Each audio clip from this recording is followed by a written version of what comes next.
Hi guys, this is DM&C. Welcome to our channel. Subscribe and don't forget to the bell icon. And it was very weird. It was traumatising in itself, I gotta say, because I spent...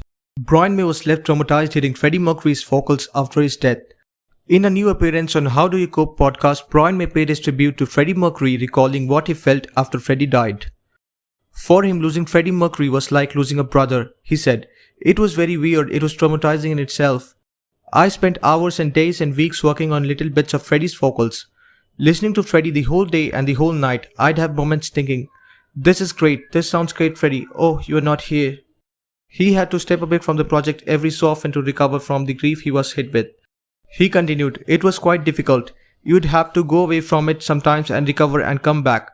But I felt this immense pride and joy in squeezing the last drops out of what Freddie left us. And it was very weird. It was traumatising in itself, I gotta say, because I think we each chose things that we wanted to work on, Roger and myself.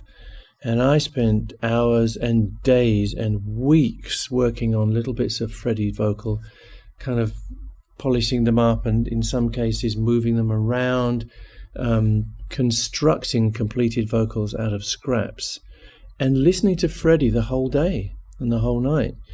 And I'd have moments of thinking, oh, this is great, this sounds great, Freddie. Oh, you're not here. And it was kind of actually difficult, quite difficult. And you had to go away from it sometimes and recover and come back and go away and come back. But I felt an immense pride and joy in squeezing the last drops out of what Freddie had left us to work with. Brian also opened up about the grieving process and admitted that he and Roger Taylor were in denial about the loss of their beloved bandmate and distracted themselves with solo projects and even tried to erase Queen from their memories as a coping mechanism. I think Roger and I both went through a kind of normal grieving process, but accentuated by the fact that we had to be public. So we sort of went into denial. And it's like, yeah, well, we did Queen, but we do something else now.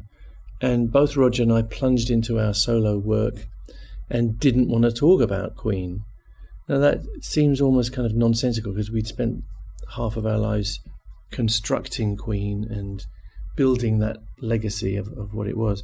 But we didn't want to know at that time, and it was a grieving thing. We just overcompensated.